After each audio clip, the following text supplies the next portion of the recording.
Welcome to the football show on PLZ Soccer's YouTube channel. I'm Peter Martin, Alan Ruff, Alison McConnell, and Marcus Aurelius joins us on the show from Gladiator.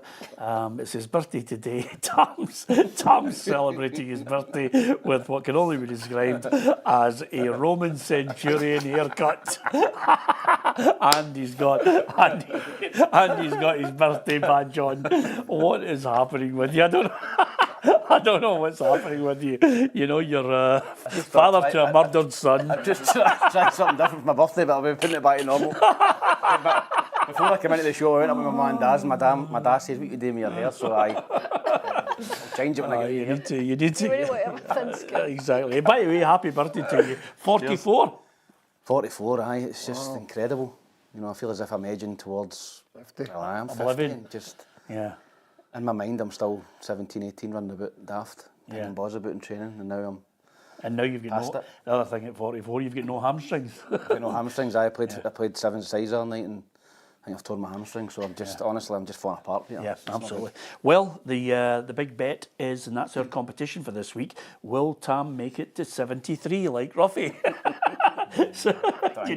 Anyway, great to have your company with us. Don't forget to hit the subscribe button on our YouTube channel, and thank you so much to so many of you for following us across all our social media platforms and downloading the app as well, and of course lots of people mentioning that they're listening to the podcast, and thank you to so many of you for the messages as well. Got a lovely email in midweek there, Ruffy, saying really love the show, love Ruffy.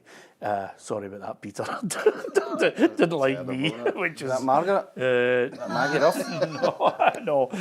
So everybody's got their different opinions on who they like and who Manny they loves don't. Ruffy. Told you that, Manny Maggie loves you. Right? Aye. You got an address? Loves her cell. Yeah. Anyway, we've got lots to talk about as far as the football's concerned. At the away fans return for the Old Firm Derby, Brendan Rodgers welcomes that decision. We'll talk about that. Barry Ferguson pays tribute to James Tavernier. 500th appearance for Rangers, no mean feat and deserves praise. And the Green and the Maroon are locking horns to see who's got the bragging rights in the Edinburgh Derby this weekend. And having watched Hearts in midweek, as well as Hibs' great run, it's going to be an absolute humdinger on Sunday at Easter Road. Really looking forward to that. And if you're wondering what the fixtures are all about, top and bottom, here's what we've got to look forward to in the weekend games. Dundee against St Johnstone, Rangers, Motherwell, Ross County, Kilmarnock, St Mirren against Celtic, the Edinburgh Derby, Hibs against Hearts, 12:30 on Sunday. And then Aberdeen against Dundee United, which, for the benefit of some of the older people above 44 years of age, that was called the New Firm Derby. Do you remember those days, Ali? I do remember that. Great two teams of the 80s when Aberdeen and Dundee United were winning league titles and reaching European finals as well, and winning one and losing one. Strange days. Anyway, now let's look at, first of all, before we get into the meat and bones of Rangers against Motherwell, what did you make it? First chance for us to actually talk about the return of Barry, and what a return it was against Kelly. Yeah, it certainly was. I don't think you could see the 2-0. You know, I think at 2-0 to be wondering if he'd taken the right decision to take this over, because, you know, at 2 it looked as if they were going to go on and win that game. But all credit to, you know, the decision making. He took the young centre-half off. I think the young centre-half toiled the week before that. I think he was quite weak, you know, in his defending. So a good decision as a manager. But in the second half, they were just too good for Kilmarnock. Somebody sent me a clip saying that the second goal shouldn't have been allowed because I think it was somebody was manhandling a Kilmarnock player into the goalmouth. I don't know if you saw that. But Rangers got away with that one, and in the end they ran out quite comfortable winners. And what a start! You needed to get that kind of start. Isn't it amazing how a manager can suddenly have a voice at half-time that changes the outcome of the match? And there's still a place, undoubtedly, in football for people who've got those man management qualities. It's only one game, though. Yeah, absolutely. I thought Barry was quite interesting, actually, on that when we spoke to him after the game. And he'd said, you know, I could have gone in and knocked a few heads together. He said, but in actual fact, the message that I gave them at half-time was, I want you to play in the second half the way you did for the last 10 minutes of the first half. That's the kind of performance I want to see now across the next 45, which I thought was fairly considered. I thought he spoke very well after the game. I think he's conducted himself pretty impressively, and certainly I think the fact he got a response, a reaction. I think at 2-0 down, Kilmarnock had a spell for the first half an hour in the game where they looked as though they could open Rangers at will. Every time they went forward, it looked as though they could score. Marley Watkins will still be kicking himself. He could have made it 3. And I think had it gone to 3, it would have been a really tough ask for Rangers to come back. But as it is, I think as soon as Tierney got one back before the break, they scented that there was ample time for them to come back into it. And as soon as they levelled it, they ran all over the top of Kilmarnock. But I think in terms of Barry, he's got the reaction that he wanted. The interesting thing will be now how to sustain it over a month, where there are some really formidable challenges now that lie ahead. Obviously next week over in Istanbul, and then of course there'll be a game against Celtic at Celtic Park, and that game will come just 3 days after the return Europa League game at Ibrox. It'll be interesting to see how he sets up against elite managers like Jose Mourinho, like Brendan Rodgers going to Celtic Park. These will give you an indication of just how it might play out over the next couple of months. Tam, what did you make of Bazball? No, listen, I thought that, I agree with the guy. He said the first 20-25 minutes, he must have been wondering why he'd take the job. Rangers were all over the place at the back. I thought a key moment in the game was taking Nsiala off. I thought that as soon as he took him off, the supporters started chanting Barry's name. It was incredible. I think they all agreed with the decision. And they must have thought, that's a brave one, taking somebody off at that point, 30 minutes into the game. And I thought after that, they put Tavernier into centre-half. I thought he was excellent at centre-half. And Rangers looked more solid. And as Alison said, as soon as Tierney gets that one before half-time, you fancy Rangers in the second half to go and win it. I thought second half Rangers played well. They looked good in spells. And Barry will be absolutely ecstatic. You can see the passion he's got for the club. When that goal went in, you seen him at the side of the pitch. He's fist pumping the supporters at the end of the game. He's up to the supporters as well. So I think there's a real bond between him and the supporters as a player, and he'll be hoping to maintain that as a manager. But great start for Barry, and I was happy for him. Yeah, I mean, we know him. We know him really well. I've known him a long, long time. And it's his dream to manage Rangers. He wondered where he was going to get to that position, and fortune has favoured him on it. I think sometimes there's a real misconception, and people don't really pay enough tribute to him, and wondering what his coaching skills are. I could make excuses and talk away the pain and what he did at Clyde. Kelty Hearts is a different kettle of fish. He had success there, and then Alloa just didn't work out for him. But when you've got players that he can somehow relay, Ruffy, what he wants them to do, and they're of a standard that he knows they can do what he's telling them. It's just a case of trying to put it across, and I think he's got good coaching qualities. I think he's maybe being misrepresented by a lot of people.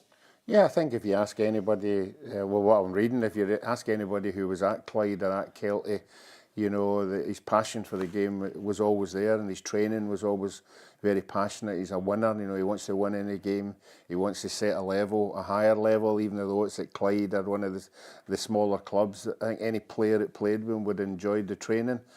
You're right in what you're saying. I think it's just unfortunate he hadn't been working with a calibre of player that you get the best out of. But it'll be a new thing for him, with the players that are in there.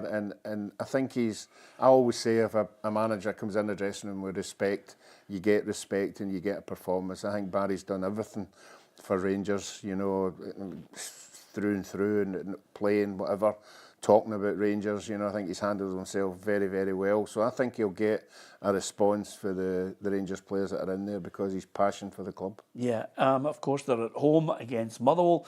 The reception will be unbelievable for Barry, because as a captain, he was really one of the Rangers fans' favourites. He led by example on the park, where he was a top footballer. Can he replicate that in management? You would expect him to be winning against Motherwell at Ibrox. The manager certainly thinks that Rangers at home should be formidable. Yeah, I think when you're playing at home, you're the home team, you've got the fans behind you. Come to Ibrox, and we looked a bit timid at times, if I've been honest with you. And that has to change going forward. We need to be the dominant force. We're the home team, not just at home, but away from home as well. And the players understand that. I've spoke briefly, I've tapped into that briefly. And as I said, you'll see a different Rangers team that you've seen in the previous couple of games, that's for sure. Yeah, and with that point, you look at them at home, you're going to get game by game where he's working more and more with the players, and then he's going to try and relay to them the style he wants them to play. It's all right, a second half comeback against Kilmarnock, which the Rangers fans were delighted with. The next few games, as Alison, I think, made a very pertinent point. You can build more confidence with a win over Motherwell, but then you're up against top managers who actually start to, they think they can change games, they can change formations, they can make those key decisions, and that's going to be when he's got a real test. Yeah, that's going to be the acid test for him, Peter. The Fenerbahce games and the Celtic game at Parkhead. This is a game that Rangers should be looking to win, obviously, at home. And I think you're going to see a more aggressive Rangers team. I think you're going to see a higher tempo. I think that Rangers at times just sauntered into games at home and they let the away team settle and get passes, and you can't do that. I've played at Ibrox plenty of times. You go there, you're under the cosh for 10-15 minutes against a good Rangers team or a good Celtic team. You're trying to see out the first 20 minutes.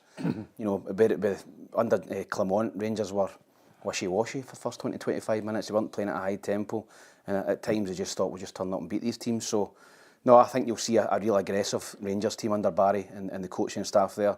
They'll get balls into the box, and they'll make teams defend. So, I think this is a tough one for Motherwell. I think they'll get Rangers at a good time, on the back of that game at the weekend. And I think Ibrox will be buzzing, they'll be crackling. They'll be looking forward to seeing Barry's first home game. And if Rangers get an early goal, then I think Motherwell could get in for a long afternoon. Yeah, you know me, Ruffy, I like to read out some of the messages that we get on the feed every now and then. and some are, some are well worthy of reading out, Ruffy. Look at Alison's face, waiting to see.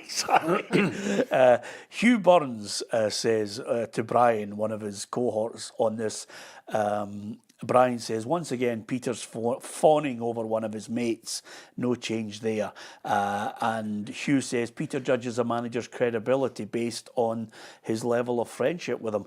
Well, as ever on these programmes, Ruffy, on a regular basis, doesn't matter whether you're friends with him, because Tam's had about 6 friends who've all been bumped. It's basically Barry Ferguson has said, judge me after the 3 months. So at the end of the day, we can judge him on one win. Friendships don't come into it when you get down to the nitty-gritty of how a team performs. That's the way this programme works. If you can't hear that, then there's something up with you. Yeah, I think if Kilmarnock had went on and won that game the other night there, then we would be finding criticism somewhere. But if you're going to start talking about Barry Ferguson, you're just looking at somebody who's living the dream since he was a young boy. He even when he was playing, he'd want to be a manager. He's come up with Walter Smith. He saw the standards that you've got to set. So for 3 months, they're going to get somebody with a lot of passion. He's not going to win all the games, I don't think. But I think if you're in the dressing room and training, I think it'll be a joy to be there, because the other guys that he's got with him will make it a good dressing room, fun to be there. And at the end of the year, who knows? Yeah, somebody has pointed out, thankfully that gets Neil McCann off the radio and the telly. It's a scathing world. No truth at the moment, Ali. We're still waiting to see if Tom English is going in as a fitness coach, because they just seem to be taking quite a few BBC backroom team there. If Amy Irons gets a job, I'm wrapping it completely. I think he's right to ask to be judged across 3 months. I think it'll be interesting to see how he fares across a small period of time, and then whether or not he becomes part of the conversation about the permanent job. I think at the minute that probably sounds quite outlandish. I think you have a new structure about to go in place. There's a sporting director going to go in. There's possibly investment going into the club. But I think if he was to make his mark across these next 3 months, then I think he would fancy himself to be part of that conversation when it comes to deciding just what direction the club are going in. Yeah, well, for a manager who certainly got something out of his players, Michael Wimmer will be well pleased with Motherwell at the moment. But are they going to be brave when they head to Ibrox? The manager's certainly hoping so. I also want to see that my team is brave, that my team is also brave in possession, that they also have the courage to have possession, because if you never have the ball, it's not fun. It's not funny. It's too much suffering. Yeah? So we have also tried to be good in possession. Okay. Give us your thoughts on this, Ruffy, because Michael Wimmer's come in and he's made an immediate impact. Obviously, it's a win against a Dundee side that are not playing well, but it's still a win that I think goes a long way to making sure that Motherwell are not going to be involved in that bottom half playoff. I'm not so sure about that yet. You think they're going to get sucked in? I think they're going to get sucked in. With Yeah. Dundee are already sucked in. You know, I think the games that they have won against at Johnstone, I still think if the game had been at Motherwell, they would have stood a better chance. But I think with the result with Rangers and Barry Ferguson being there, and Ibrox is going to be absolutely buzzing. I think it's going to be a long 90 minutes plus injury time, and I think if they lose a goal early on, I think they could get hammered. Yeah? And what's your prediction? 3-0. 3-0's a hammering. Yeah. Okay, sometimes 3-0 can be a hammer. Ruffy's never went above 3-0 in a prediction. No? Ever? Ever. I think not. Are you sure? Aye. On the programme? Never? Never. Wait till the Hibs Hearts game.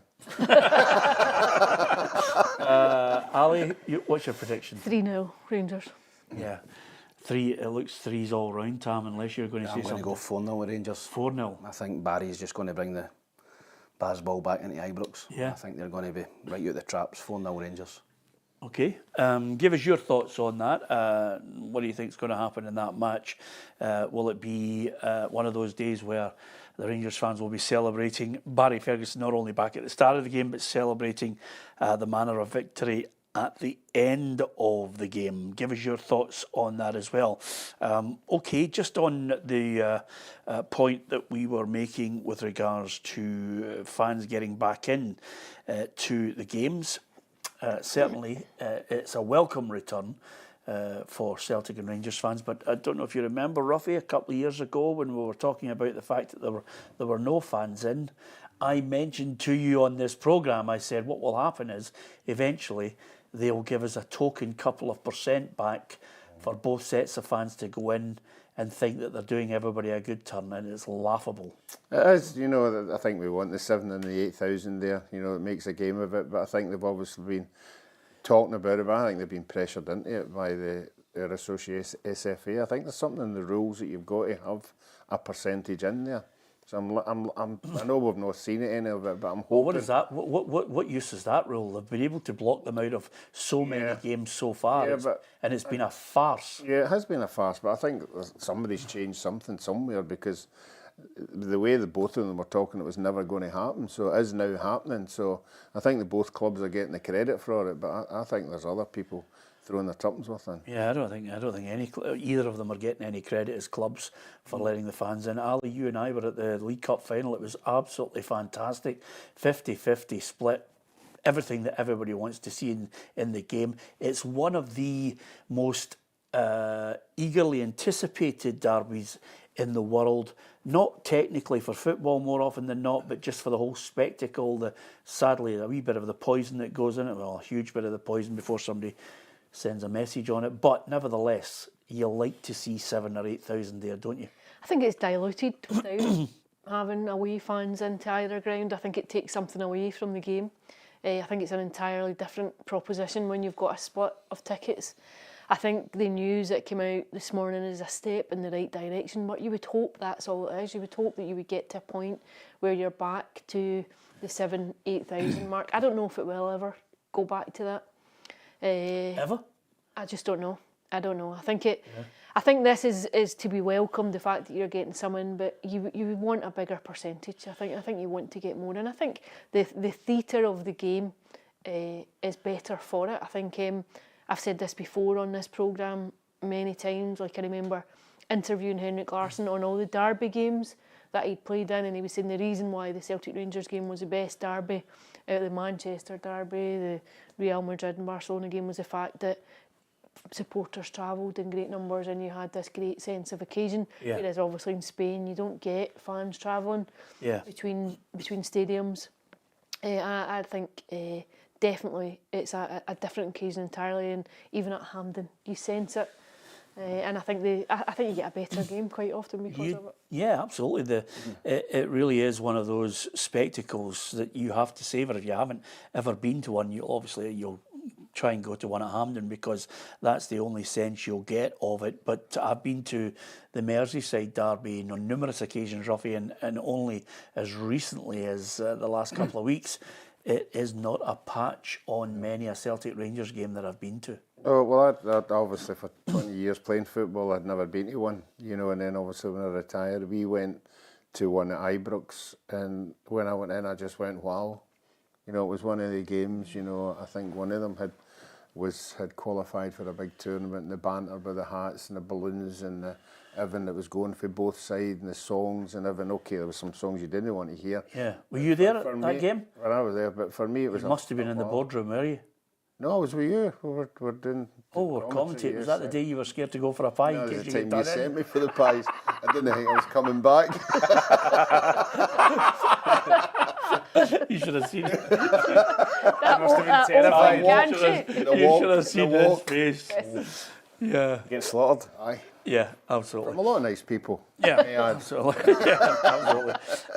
In case you need to go back. Listen, I mean, at the end of the day, we've been over it countless times. My view on it quite simply is, Tam, apart from, and I'm not trying to apportion blame, I'm just saying where it started with regards to limiting fans going in.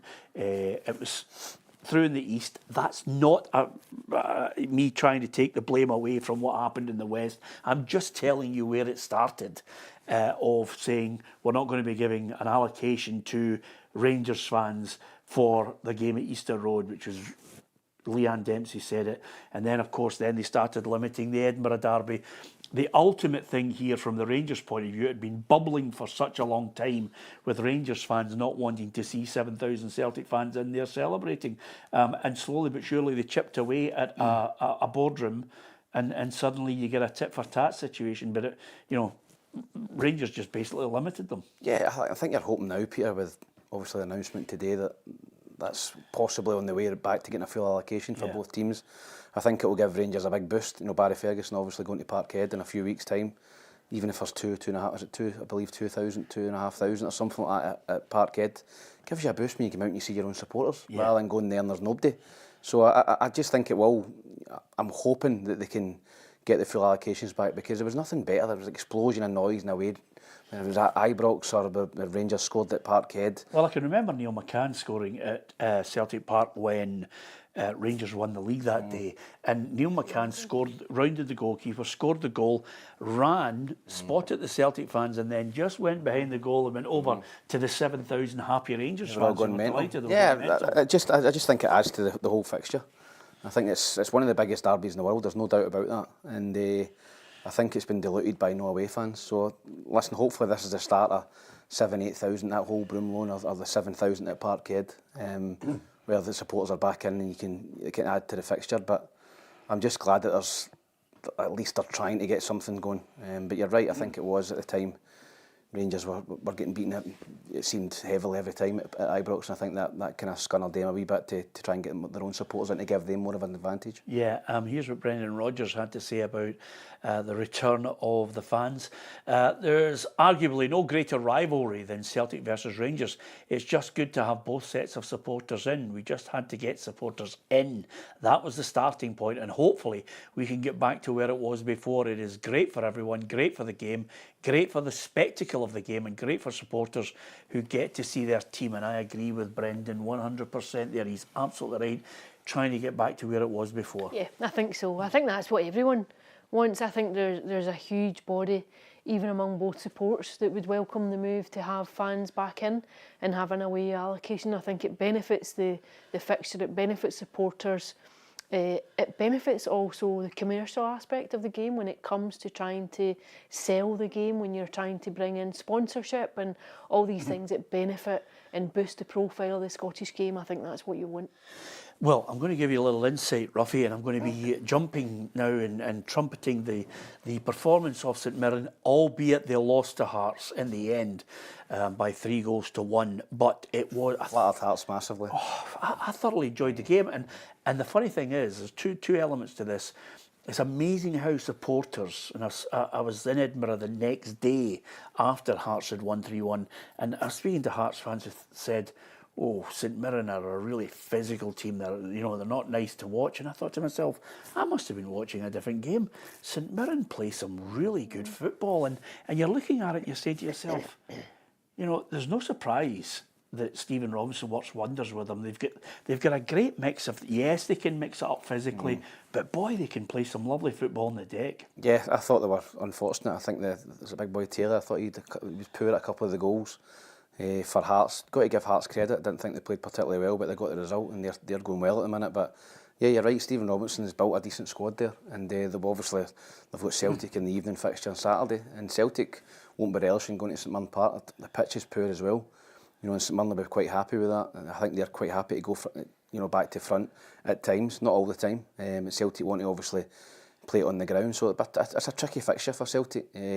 Off the back of a great result during the week, but I didn't think it was a great performance for Celtic. Yeah, of course, from the point of view of St Mirren at home, he wants his team to obviously try and play without any great fear.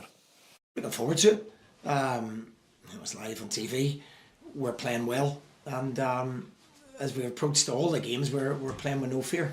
So it's a tough task, of course. Celtic are a top side, which they've proven, but we've got absolutely nothing to lose and everything to gain, and we'll go and play with that attitude and that desire. I found it refreshing after the game, Alison. He didn't criticise his players after the defeat to Hearts. He complimented them. He was like, listen, you don't like to lose the goals we lost, but my players are giving me everything. I think he'll know. I think if you look at the block of games that they've had, so they had Rangers last weekend, Hearts Wednesday night, Celtic tomorrow night. The games they have following this wee run going into the split are kinder, and they're still in with an outside shot at getting that top 6 place. And I think he'll be looking at Celtic, Rangers, Hearts and saying, if you take anything from those 3 games, it's essentially a bonus. They took 3 points at Ibrox last weekend. It's Hibs before that as well. And Hibs before it. When you look at the fixture list over the next couple of weeks, Motherwell, Kilmarnock, Dundee United. Now these are teams that you would expect that they could maybe go and take points off of. So I think these are the games we'll be targeting and saying, right, if we want to get into the top 6, these are the games that we've got to be picking up points from. Yeah, Celtic themselves just... the amount of Celtic fans you speak to who reckon they're not really... I just thought they were unbelievably brilliant against Bayern Munich. It was just phenomenal. But domestically, sometimes, I don't know what Celtic fans are looking for. To beat Aberdeen 5-1 is great going. Yeah, but I think if you break the game down, and Aberdeen had been a wee bit more clinical, the 5-1 might have been different, but at the end of the day, they did score 5 goals. I thought there was mistakes at the back. I think they have been fragile sometimes, the Celtic defence. I think that's the only way that I think St Mirren are going to get anything out of this game. I know you're saying they like playing football, but I think they have to be physical against Celtic. They have to let them know they're in a game. Killian Phillips physical? No, not bad, no. But I think corners, like the long throw in, balls into the box, Celtic defence don't like getting moved about, don't like getting battered about. So I think that'll be the strength. There's a lot of goals that Mirren have scored this year. Goalkeeper just punting it as long as he could, and then it's a chase. And they've got the wee boy up front who's got pace. So I think this will be a really physical game, and it depends if Celtic can stand up to it. Yeah, do you know what I was laughing at there, Ruffy? I was laughing because as you were going through your whole repertoire of classic phrases, I was waiting on him to deliver. Wee boy up front. I was waiting. Lasagna. No, I was waiting on him. I was waiting on you delivering your classic Clive Dunn, as you've got the Clive Dunn face on. They don't like it up them. All right. But I'm glad you said that. I know what you mean. Yeah, they don't. Who does? It's one of those games where you build it up and say St Mirren are great, but they're going to get cuffed. Not cuffed. I think Celtic will win narrowly 2-1. Oh, Ali. I'm the same. I'll say 2-1. Yeah.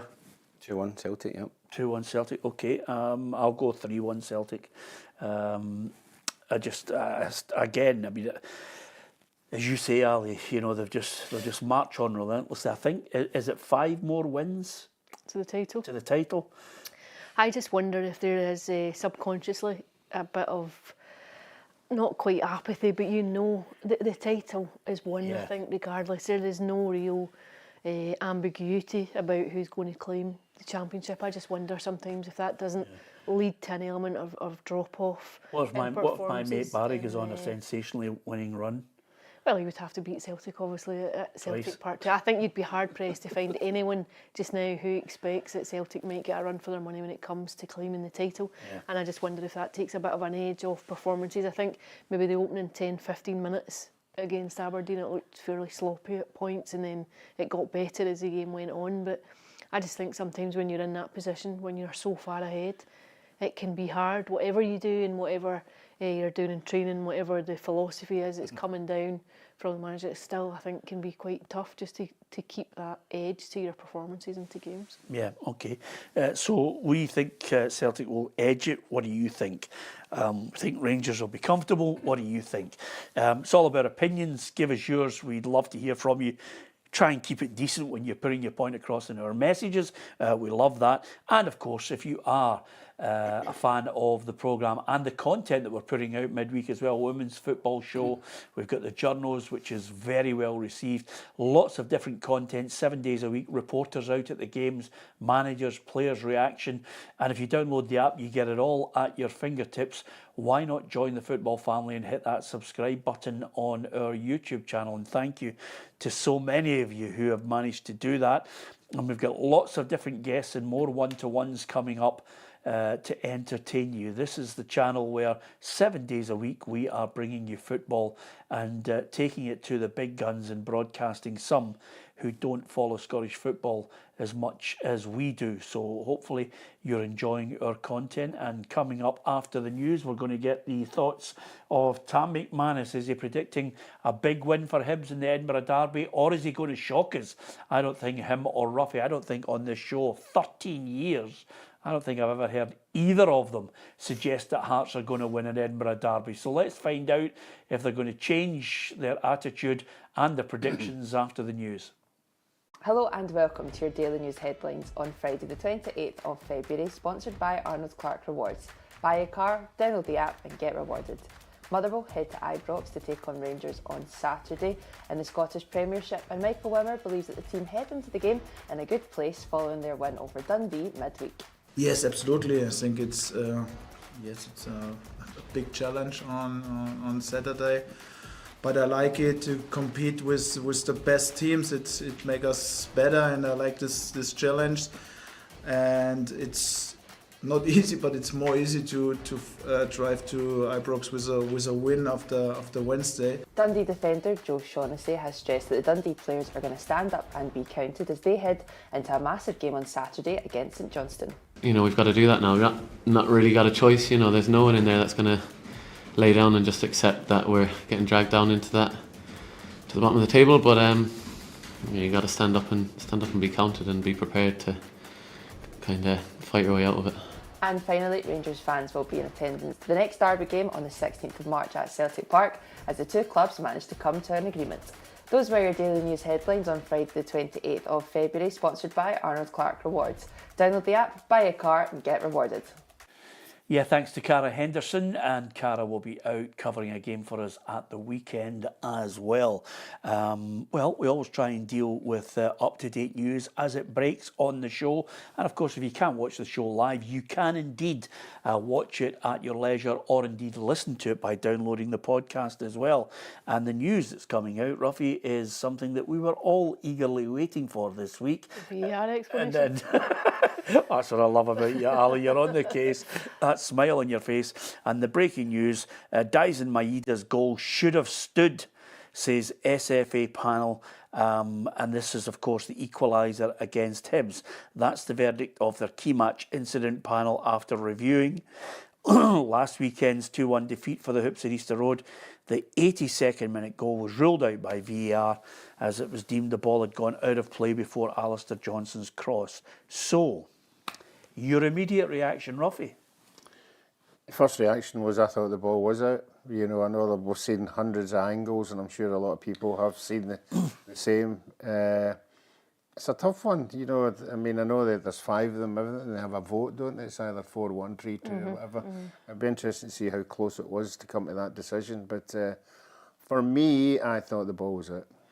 The decision is not whether the ball was out or in. The decision is on whether it was a clear and obvious error by the referee based on the information that they had. Exactly. Who's making the call? Yeah, exactly. I think that's the point that's been lost actually a bit at points in the narrative this week. I think it's not whether or not you think the ball was out, but what was the evidence that was presented that allowed them to come to that conclusion? That's where the big question is.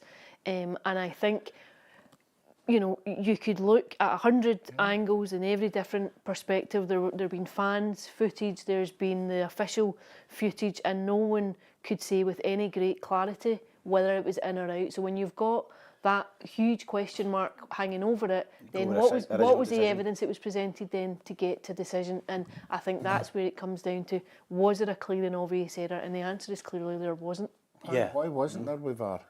That's what they're there for. With all the different angles and everything. Why can VAR not look at that and make a decision? Well, my point here is going back to what we were originally talking about was there enough evidence to suggest to a referee you've made a clear and obvious error? We've just given you the breaking news on it. We don't have, again, you know, an elongated discussion on whether they were privy to an angle that we did not see. One of the other things about it as well, Tam, is 2 things emerged from midweek that really annoyed the life out of me at Tynecastle, but especially with a situation like this. Who's refereeing the match? Who's refereeing it? When the VAR spots something in an angle, they should only, in my mind, we think you've made a clear and obvious error, and here's why. Have a look at it.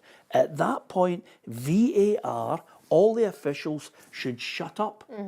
The referee then looks at it, thinks to himself, I'm having a look, I think I'm going to stand by my decision, or I'm going to change my mind just based on the initial line from the VAR, which we should all be able to hear. And then the second part is what evidence they have. And then the referee is the referee. He makes the call.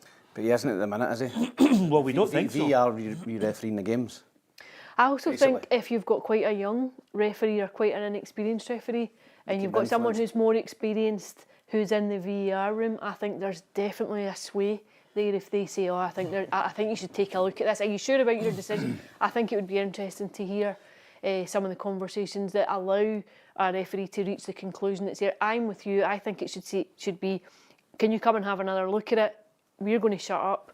Here is the footage that we have. Here are the angles that we'll have. Take a look at it, and what's your conclusion? Yes, absolutely. Rather than trying to lean.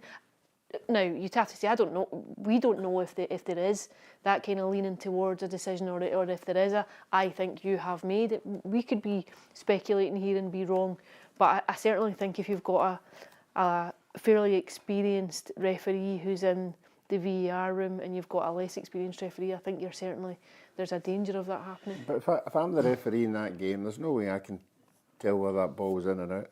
There's no way. That's the whole issue. So I'm relying on the people in VAR giving me some kind of advice. The people in VAR are seeing the same evidence that you're looking at. The linesman was never up with play. I mean, Brendan Rodgers said that the linesman wasn't anywhere near that corner flag because he was running to get there. Yeah. So he wasn't in line with either. So that's why we had VAR. I think the whole point is that everyone has looked at it 100 times and no one can say with any great conviction that it's in or out. You don't. So you just go with the original decision. To chop it off, to say that VAR has decided it's an error, you have to have conclusive proof that the ball was out. Hugh Scott makes that good point. Hugh says, Peter, they couldn't look at all the angles because we don't have the full VAR because we don't pay for it. And it's a very good point on it. I even when we leave the studio, I'll be looking to look at the review and then say, well, what evidence have they supplied? Have they supplied another picture, another angle, which shows that well, this is my point on it. It clearly stands out that you've got a situation here where someone has said to the referee, and the referee has changed his mind on it. In a situation like that, you almost want like tennis. Like the way that you can mark a tennis court and you can see where the ball. So not some of the leagues that have got the microchip inside the ball. Is there not, I think that's have they goal got line. I think that's just for Is that for goal goal line? Yeah, you Could get that not it. work on the Hawkeye. byline as well? Hawkeye. Yeah. We'll be skint by the end of this, Tam, if we start paying for everything. Hawkeye I'll tell you and the other part of it, Tam, that I want your byline. thoughts on. Aye. It's too long. The game in midweek at Hearts. Well, there was 6 minutes at Tannadice for the one. It was never a 100 minutes. I'm a Hibs man, but that should never have been chopped off, that goal. Well, we waited them 6 minutes to do it. 3 or 4 minutes for a decision on Kenneth Vargas's goal right at the death. It didn't make that much of a difference because Hearts were going to win it anyway. But you're waiting. The referee, I thought, at the game at Hearts St Mirren was woeful. But you had, lots of decisions which the fans inside don't know what's happening. And then you're wondering what influence the VAR has on the referee. Is the referee actually refereeing the game anymore? I just think fans are left in the dark and frustrated. The game has lost a bit of passion because of it. Plus, Alan Muir's going to get slaughtered now, and it's not really his call, was it? It was somebody in the VAR told him the ball was out. Yeah. Which is, he's going to take it in the neck. Absolutely. Which By the I way, don't think's fair either. remember it as well when you're posting messages, if you're going to go down a road of making accusations of some kind of sectarian bias, please, we always advise you, and this is only because of, I think, decent people who've got a brain, please go to Club TV, go to fanzines, go to any platform you want where you've got like-minded people who think daft things like that. Referees do their best. They make mistakes. Sometimes we can criticise them for making mistakes, but to suggest any kind of bias, for one side or the other because you think they support them or go to a pub or whatever you want to make, please do that on other fanzines. This is not the show for you. I haven't said that in such a while, Tam. I need to get a T-shirt for Tam on it. But we've got to look at it in a balanced sort of way and say, even out of this, Alison, I wonder the whole document from the panel, what it says. It'll be interesting to read it, and I would be interested to see the voting structure too on the decision. But I think everyone all week has been waiting to hear what was presented in terms of evidence to get to the conclusion that was drawn on Saturday afternoon. Yeah, absolutely. Hibs against Hearts. Can't wait. Really looking forward to it. I know it's a Sunday game. It's an early kick-off. We've got, two teams, one unbeaten in 14. Look at the smile on your face. You're unbelievable. And the other team, by the way, I have to say, Hearts, one defeat in the last 11 games in all competitions. Both of them going for it. All the Hearts fans were listening, wondering if Hibs were going to slip up against Dundee United to try and make it just 1 point in it. But we've still got a great game in prospect. Yeah, I think it's one of the biggest, Edinburgh derbies in a while. I think when you look at how both clubs are going at the minute, they're both really pushing for that third place. It's unusual for both clubs to be going well. Usually you've got one manager under pressure, or two managers. El Sakiko was at Heckingbottom against, was that Levine? I think Heckingbottom got the sack at the end of the game. So which one was natural order? That was Levine and Lennon. I think that was Lenny. Yeah, that was a great noise up as well. So, yeah, I think both teams are going really well. Third place is definitely up for grabs. I think when you look at the gap, now Hibs and Hearts both started slowly, but now both are flying. And for Hibs, they've just got a real steel about them at the minute. They've got a real Tam, the confidence. last time these two met at Easter Road, I was there and I looked at the game and I'm thinking, my God, how many times would you ever go to an Edinburgh derby where Hibs are bottom and Hearts are second bottom? And now you've got both pushing for the top three. So, no, you're right. I think that, the way Hibs are playing at the minute, they'll go into this game with massive confidence. I think to go 1-0 down away to Tannadice in a big game during the week, a lot of people would have think, that's Hibs, good run over, but they've showed real conviction, real courage to come back and get the win, and opportunity to go 7 points clear of Hearts, and really Aberdeen, I think, played Dundee United as well on the Sunday. So it's a real big weekend for that third spot, and hopefully Hibs can do it. They've got a real strong squad at the minute. Subs are coming on and scoring and contributing. I'd fancy Hibs to take Hearts at the weekend. Yeah, let's find out what the managers in both camps say, because Patrick Mullen was out there in Trinent to find out the thoughts of David Gray, and Cara Henderson was out there in the Hearts camp as well. It's Derby Day in Edinburgh this weekend as two of the most informed teams in Scottish football go head-to-head here at the Hibs training ground. David Gray is hoping that the experiences from the opening two Edinburgh derbies this season can stead his players well to get all 3 points on Sunday afternoon. I think you don't want to get carried away in it as well. So it is about managing the expectations of the players and making sure they're aware of it. The fact this is the third time we've played them is better for the players because they know exactly what to expect now. You know, it's not as if it's the first time we've met. Some players who've joined the club, especially our squad, only really Alison met us, obviously joined us in January, so he's the only one that's never really experienced the derby before. So we have got a bit of experience in that front, so they know exactly what to expect. It is about the team that can be calm in the chaos because there's always all sorts of chaos that goes on within the game. So it is about managing that and having the right mentality to be able to deal with that, but also playing with that intensity and desire that you know is always going to be there in the derby.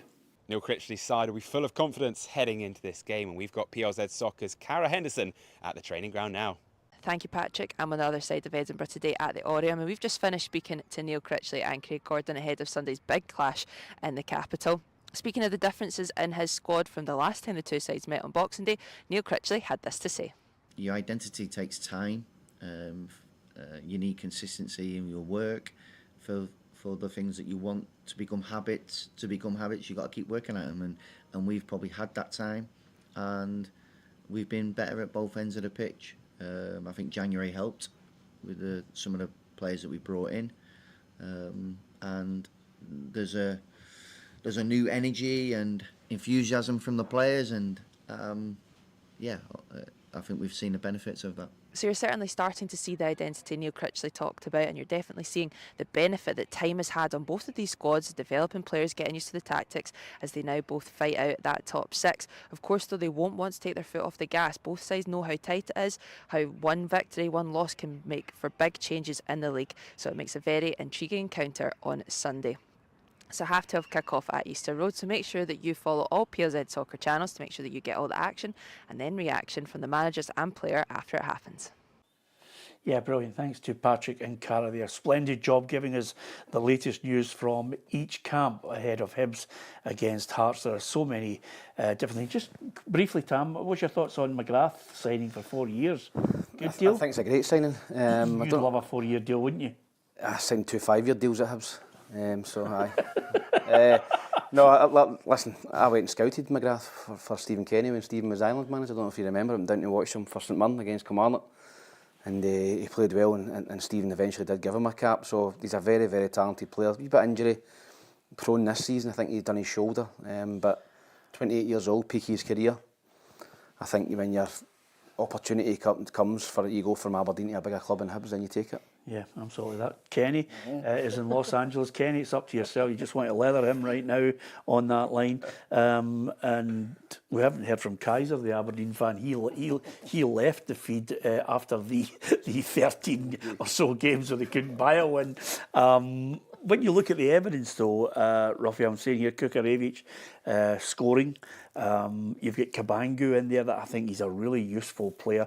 And you've also got young James Wilson, who just calmly finished in midweek, with the pressure of being inside the penalty box. He was as cool as ice. Yeah, he certainly was. There's no doubt about it. Hearts have got a striking force there, that has been very successful.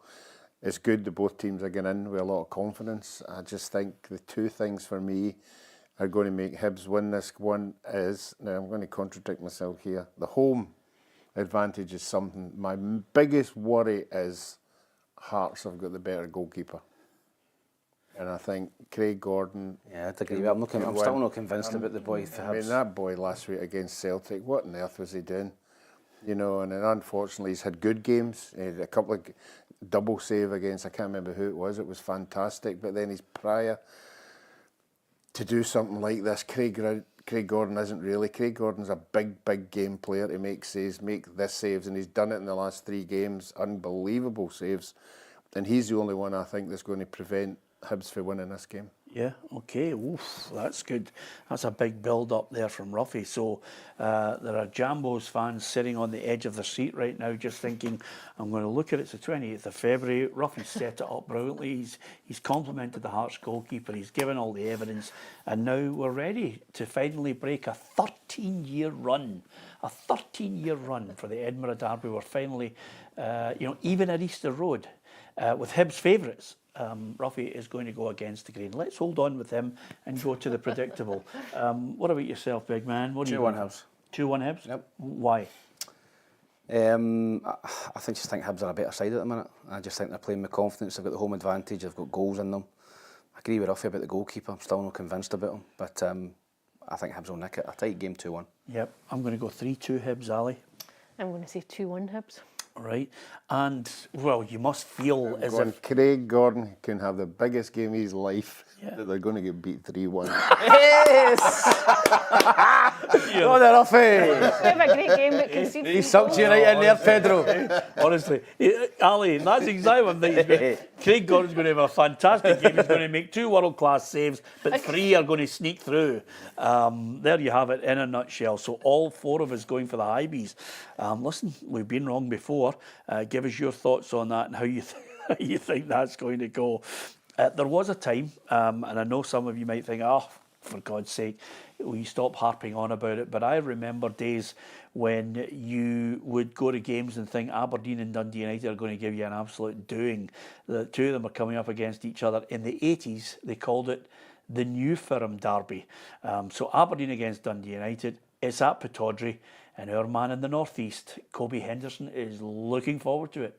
It's a beautiful day here in Aberdeen, and Jimmy Tulane spoke to the media just prior to this and said he's hoping for a beautiful Sunday as Aberdeen take on Dundee United as that race for 3rd place in the league really heats up. Jimmy Tulane said he knows the importance of every game from now until the end of the season. Of course it's an important game. I think every game now we have some more teams there also, quite close, so it's a quite open race, and we're gonna focus on our things. We know what we need to do, and every game now is 10 games left in the league, so every game is gonna be so important, and it's gonna be. But that's also good in one way. The pressure is there. You have to be sharp every week. That's good that we put you in that position we can be in that race, and now we have to focus on that and we play at home. It's gonna be a lot of fans there. It's gonna be a lot of emotions. It's gonna be a really good Sunday, I hope. It's Aberdeen. Yeah, Aberdeen against Dundee United, and clearly our producer just doesn't like Kobe. But nevertheless, even on a sunny day. Even on a sunny... Cut up his prime there. Yeah, cut him off. Listen, even on a sunny day, Kobe managed to get in a Daniel Boone song, which is good going, Ruffy. Beautiful Sunday. The Dons fans will be hoping for that. Are they going to get it? Yeah, I think they are. I think Dundee United have had their good run in the league this season. Still try to get my head around Kevin Holt. I was going to say to Tam, what's happening over in the League of Ireland? Are they loaded with money? You know? Yeah, Derry City, obviously, the only season they were ever skint was the season I was there, and they went bust. But they've got a billion, I believe he's a billionaire, the guy who owns them, Philip O'Doherty. So, yeah, they are backing him at the hilt. They've not won the Irish Premier League in a number of years, and they're going flat out to win it this year. But yeah, it's surprising to see guys like Kevin Holt and Liam Boyce, who went over there as well, guys with our Premiership going and playing in Ireland, and it can only be financial reasons. But yeah, I agree. I think that Aberdeen will take care of Dundee United. I was actually quite impressed with Aberdeen in spells during the week against Celtic. Didn't take their chances, but they created opportunities. And some of the guys that they brought in January, like the boy Jensen, the right back, the centre half, the Dutch guy at centre half, I thought looked good as well. So I think Aberdeen are just starting to gel a wee bit, and with those new players, and they can beat Dundee United 2-1. Yeah, okay. 1 win apiece in the previous meetings. Kenny from LA, who's a big Dons fan, says, please, Alison, pick Dundee United in your tip. I was just about to say, I think Dundee United. Yeah? I think I fancy Jim Goodwin's side. I think Aberdeen still look unconvincing. I know there's kind of piecing together a bit of run of form, but no, I'm going to go Dundee United. Did Gordon Park savage Jimmy Tulane in the Journal show yesterday? He didn't savage him, but yeah, he was fairly critical. Yeah, okay. Just as some people obviously don't like some people don't like Parksy, but I like him. But the other thing is, some people, 5 guys on there that don't like him. Yeah, they don't like him either. But some people just don't like anybody who offers an opinion or criticism. You get it on this programme, Ruffy, from time to time. Aberdeen at home. I'm going to go for the Dons to nick it 1-0. So am I. I was impressed with bits of their play the other night. I don't think Dundee United are anywhere the force that Celtic are going forward. and as I said, I think Dundee United have their good part of the season. So I think Aberdeen, the new signings are beginning to settle, and I think they'll win this one 2-0. Yeah, and Kobe's just, I kid you not, he's just sent me a live text here saying, cut me off the cheek of it. I mean, it's an absolute disaster by me. We need to get Kobe live on the programme, Ruffy, rather than just taking his report from up there, because that was absolutely superb. Beautiful sunny day. The Cobster Hares looked fantastic, unlike Marcus Aurelius next to us. And it was all set up for him, and then we cut him off in his prime. Kenny says Aberdeen 2, Dundee United 0. Hugh says Gordon Parks also savaged Jimmy's January signings because they were all non-Scottish. I thought a couple of them looked not bad, didn't they? Yeah. Told the centre half. I thought he looked decent. I like Jensen, the right back. Yeah. His criticism wasn't because they weren't Scottish. Wasn't it? There you are. Well, that's what happens with these things. You know, you just get people who are just more than a little miffed at the criticism that comes his way. But I've gone for Aberdeen, you've gone for Dundee United. I think Dundee United. Aberdeen 2-0. Aberdeen 2-0. 2-1 Aberdeen. 2-1 Aberdeen. Okay, give us your thoughts on it as well. So from Aberdeen, Dundee United, Hibs against Hearts, St Mirren, Celtic, and of course Rangers against Motherwell. 2 games we still haven't discussed yet. We're now going to get on to them. But the big news is, of course, that the SFA panel says that Celtic's goal against Hibs should have stood. What's your thoughts on that? Old Firm fans back in for the big derby game. The next one at Celtic Park, we will have Rangers fans in there. Not as many as we would like to see at these games. We'd like to see 7,000 Rangers fans and 7,000 Celtic fans in the away games. But whether that's going to happen or not in the future, Ali thinks not. Maybe pressure will put a little bit of pressure on the board to change their mind. Dundee against St Johnstone. The Dens Park boys, 5 losses in 6 games. Saints, 5 wins in the last 7. And of course, I genuinely, I don't know who's going to get relegated, Ruffy, because St Johnstone clearly are just coming up with wins and flummoxing people. Yeah, they're coming up with wins against the teams that are down there. That's what I think will make the split more exciting, because they'll all go into it. There's not that massive gap anymore. It's a big game for Dundee. I just can't understand how Dundee got there after the performances against Celtic and Rangers. So Tony Docherty needs to find a recipe for winning games again, because St Johnstone, as you said, will go into that game with a bit of confidence. I'll tell you what the recipe is, Tam. Defend. Can't defend cross balls. You need Joe Shaughnessy back. I seen the goals the other night. And you know, I'm friendly with Stuart Taylor, and I think they're needing an experienced head at the back. Joe Shaughnessy come on the other night. I think he's a certainty to start tomorrow. And they need a talker at the back, somebody to organise. And I think that Joe will make a big difference back in there. But yeah, I think defensively, that's why I've said all season, Dundee, I've worried about them, Peter, because I think they've lost 60 goals in 28 games or 29 games. They're third or fourth highest scorers. So we know their problems are, it's defensively. And but I still think they'll beat St Johnstone. I think St Johnstone are on a great run at the minute, but I think Dundee, with Joe Shaughnessy possibly back in the team, can beat them narrowly 2-1 maybe. Yeah, the mere fact that you said you're pals with Stuart Taylor leads Ruffy and I to believe that Stuart will be here regularly next year on the show once he gets billeted from Dens Park, because Jonah is here with us. What do you think, Ali? I don't know. I think, I think St Johnstone haven't read the script. I think at one point it looked as though it was a formality. It's obviously they're showing a bit of fight now. I think this is a huge game for both of them on Saturday. I think it's the fact that it's at Dens Park might work in Dundee's favour, but just the way they've been playing of late, I think they look like a team shorn of any kind of belief. Yeah. I think it might be a draw on Saturday. 1-1? I'm going to go 1 each. Yep, same here. I'm going to go Dundee 2-1. Yeah. 2-1 Dundee. 2-1 Dundee. Ross County against Kilmarnock. County 2 wins in the last 3. Obviously they lost to St Johnstone. Killie back-to-back losses against the Dons and Gers. Where's that one going, Ruffy? Well, I think Kilmarnock will be really low after what happened against Rangers. Again, Derek will be looking for a performance for his big players. I just think Ross County have got something at home. I don't know whether it's, the new players that come in the window there, they're all playing particularly well. They've got a goal scorer. So I'm going to go Ross County. Yep, Ross County for me, Ali. I think they're going to win. I'm going to say 1-0 Ross County. 1 each. 1 each. Okay, what are you doing for your birthday? Just a few friends and family come into my house tonight, just for a few All drinks right. and something to eat. When are we heading round? When are we- four real people? friends, not work acquaintances. Good point, Tam. Do you know because- that from your birthday party that Ruffy's not attending? Yes, absolutely.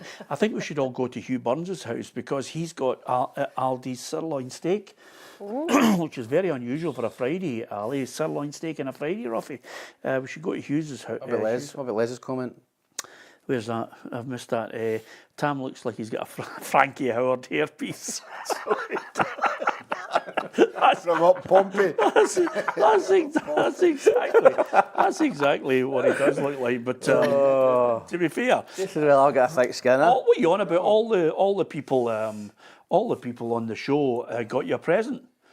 Did I? Thanks for all the staff got me cakes and a neat nice wee card. Yeah, Very, very kind of yous. absolutely. Hopefully maybe a comb next week. Yeah, Ali, 44. You remember it? Just leave that there. Yeah, exactly. It was your birthday last week, wasn't it? Sunday. Fantastic. I knew you'd have it. I was just looking there to try and get. I was trying to go through the whole Marcus Aurelius speech, but nevertheless, what were you going to say? Death smiles at us all. Death smiles at us All all. a man can do is smile back. Yes, absolutely. What we do in life echoes in eternity. It's another one. Oh, that's fantastic, It's Raphael. on his One in- One of my favourite films. Yeah, And not today. yeah. Who's that for? What's that from? When the big boy says, you will meet your family. Yeah. What about at the end when he's burying his wee figures? Well done, Ruffy. I like that, by the way. The fact that you remembered that is leaving us all gobsmacked, to be perfectly honest with you. Either that or a train spot. Anyway, apart from anything else, I do hope you've enjoyed the show. Hit the subscribe button if you get a chance. And this weekend, all our reporters were all out at games. I'm looking forward to the Edinburgh Derby. I'll be there at Easter Road. All our reporters will be covering all the matches right across our social media. Download the app and you'll get it all at your fingertips. You can watch the reports. You can actually read up on all the breaking news, and we'll get more in-depth on that revelation from the SFA panel that Celtic's goal should have stood. We'll have more on Barry Ferguson and that home game for Rangers against Motherwell. Can he follow up that win against Kilmarnock with another one to get the Rangers fans excited about this interim head coach? So many questions, all will be answered over the weekend. Thanks to Ruffy, thanks to Alison, happy birthday to Tam, and thanks to you for watching and listening.